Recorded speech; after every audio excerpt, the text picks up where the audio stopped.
안녕하세요. 다정한 남걱정 다락방TV입니다. 오늘도 저의 다락을 찾아주셔서 감사드리고요. 사연 시작해보도록 하겠습니다. 안녕하세요. 제가 정말 사기 결혼을 당한 것 같아서 참 바보 같기도 하고 허무하기도 하네요. 저랑 신랑은 흔히들 말하는 중매 결혼을 했습니다. 금융권에 일하는 신랑의 직업이 안정적이어서 좋기도 했고, 제가 프리랜서이다 보니 재산도 잘 관리해 줄 것 같고 스마트해 보이는 모습이 매력적이었거든요. 저는 이 일 자체가 프리랜서다 보니 시간적으로 여유가 있어서 대부분 데이트도 신랑의 일정에 맞춰서 했습니다. 저는 일러스트 쪽으로 일을 하고 있고 외주가 오면 받아서 하는 형식으로 일을 했고 수입은 신랑보다 많은 편이었어요. 그리고 신랑도 본인 업종과 다른 제가 신기하고 특이하게 느껴졌다고 해서 처음에는 서로 다른 모습에 끌려서 만나게 되었습니다. 처음 2달 정도는 그 사람의 성격이나 서로 잘 맞는지, 모난 부분이 없는지 그런 부분을 신경 써서 만났는데 저희 부모님께 살뜰히 대해주는 모습을 보고 결혼을 해도 괜찮지 않을까 하는 생각을 하였습니다. 그렇게 3달 정도 만났을 무렵 신랑이 먼저 결혼 이야기를 꺼냈고 6개월간의 만남을 끝으로 결혼 준비를 했습니다. 상견례를 하는 날도 결혼식을 하는 순간까지도 참 젠틀하고 깔끔한 신랑이라서 결혼 후 함께 지내도 가정적인 사람이 될 거라는 생각이 있었습니다. 그리고 결혼을 하고 신혼여행 첫날 밤이 되어서 신랑이랑 나란히 앉아서 양가 집에 전화를 했죠.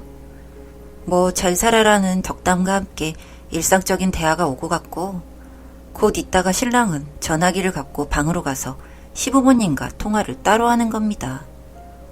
그때는 개인적인 통화를 하나보다 생각해서 별 생각이 없었던 것 같습니다.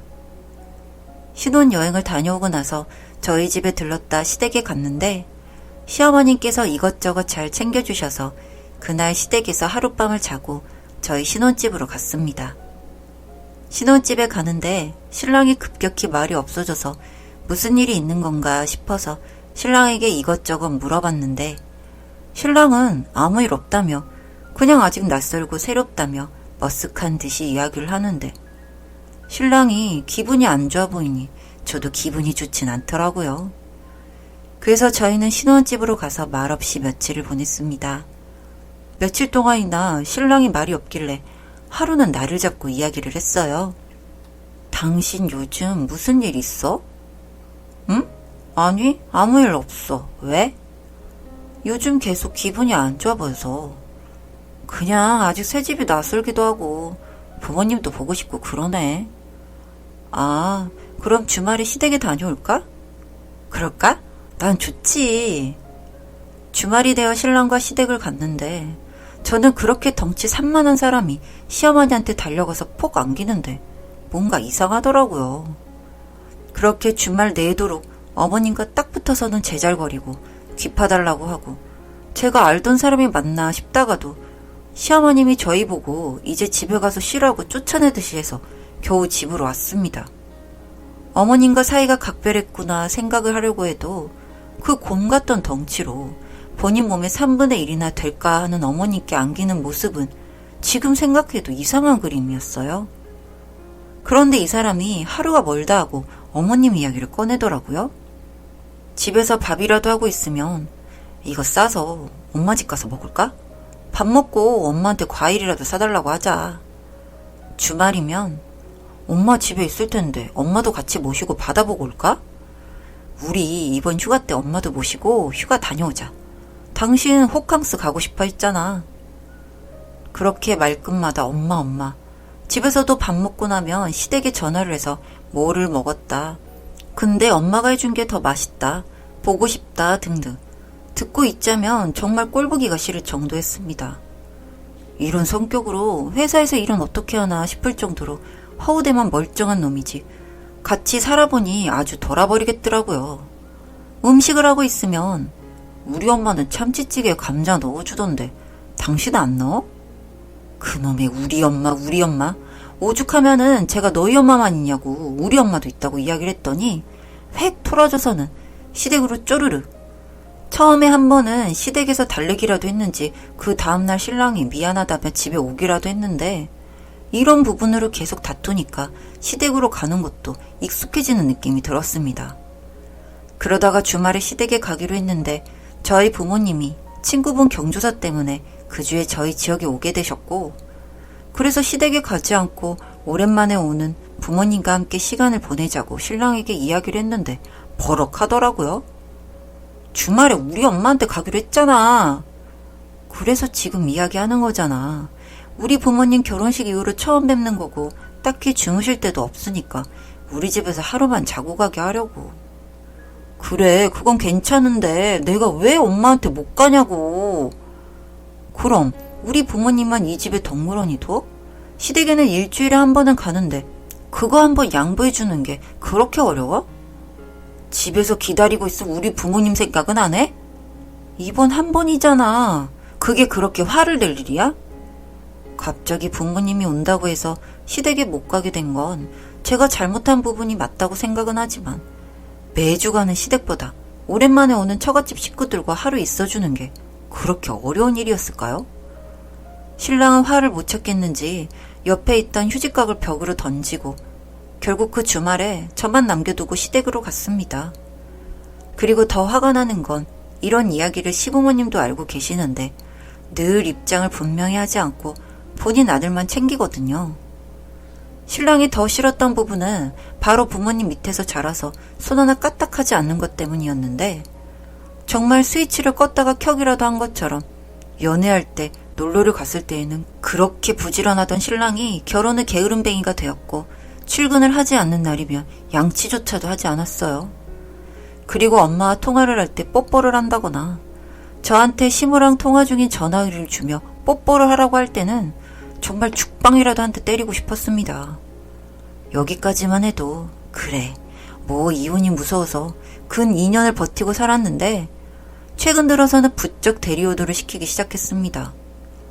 평소 생일에는 외식을 했었는데 갑자기 며느리 생일상이 받고 싶다고 말하는 시보나 그걸 강요하는 신랑, 그리고 둘만의 데이트 시간이라곤 찾아볼 수도 없고 불쑥불쑥 저희 집으로 찾아와 선물 받은 과자나 티 종류를 가져가시는 시어머님.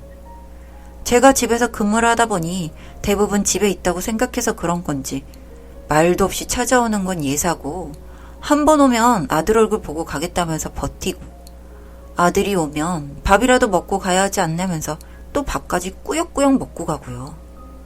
그리고 그 모든 일들은 제가 합니다. 그렇게 신랑에게 적어도 시부모님 우리 집에 못 오게 해달라 했더니 신랑이 저더러 부모한테 그러는 건 아니다, 너는 효가 부족하다며 삿대질을 하면서 욕을 하기 시작했고, 더는 참을 수 없었던 저는 신랑에게 이혼을 하자고 했습니다. 이혼을 하자는 제 말에 신랑은 눈이 뒤집어졌고 엄마가 이혼은 하면 안 된다고 했다며 눈을 부라리면서 밥상을 엎었어요. 밥상을 엎으라는 것도 시켰을지도요? 그리고는 또 시댁으로 갔고요. 진짜 뭘 어쩌자는 건지. 그래서 저는 이혼 자료를 모으기 시작했습니다. 신랑이 가정에 소홀한 것, 그리고 자주 집을 나가는 것, 집안일을 돕지 않는 것, 그렇게 자료를 모으던 중 신랑이 다른 사람의 보증을 서준 걸 알게 되었고, 신랑은 그것도 본인이 아는 사람이 아닌 엄마의 지인이라 믿을 만한 분이라고 했습니다. 제가 미쳤냐고 소리를 지르며 말을 하다가 격양되어서 시댁집 욕을 좀 했는데 신랑이 또 눈이 돌더니 저를 때리기 시작했고, 여름이라 베란다 문을 열어둔 상태에서 제가 맞게 되어 주변 주민분들이 신고를 해주셔서 결국 경찰까지 출동을 했습니다. 신랑은 폭행죄로 인근 파출소에 가게 되었고 저는 이마 부분이 찢어져서 응급실을 가게 되었어요. 시부모님은 급히 오셔서 저에게 사과를 하며 한 번만 봐달라고 이야기를 했고, 저는 이혼을 해주는 조건으로 합의를 해줬습니다. 물론 이혼 금액에 대해서는 저에게 유리하게 했고요. 요즘 미친놈들이 하도 많다고 해서 일부러 애기 갖는 것을 미뤘었는데 차라리 잘된 일이다 싶었습니다. 저와 이혼을 하고 직후에 그 보증을 선 사람이 도망을 갔다고 하더라고요. 그래서 지금 신랑이랑 시댁에서 그 돈을 내고 있다고 하는데 금액이 꽤 큰 건지 신랑은 휴직을 하고 그 사람을 찾으러 다니고 있고, 시부모님도 그제서야 아차 싶었는지 부랴부랴 빚보증에 대해 알아보고 있다는 소식을 들었습니다. 제가 이혼을 하지 않았다면 저 부담도 저한테 떠넘겼을 것 같아서 생각만으로도 끔찍하네요. 정말 사람 됨됨이를 다 보려면 사계절을 다 봐야 한다는 말을 이젠 정말 알 것 같습니다. 다신 결혼 같은 건 생각하지 않고 살아가려고요. 제 이야기 봐주셔서 감사합니다.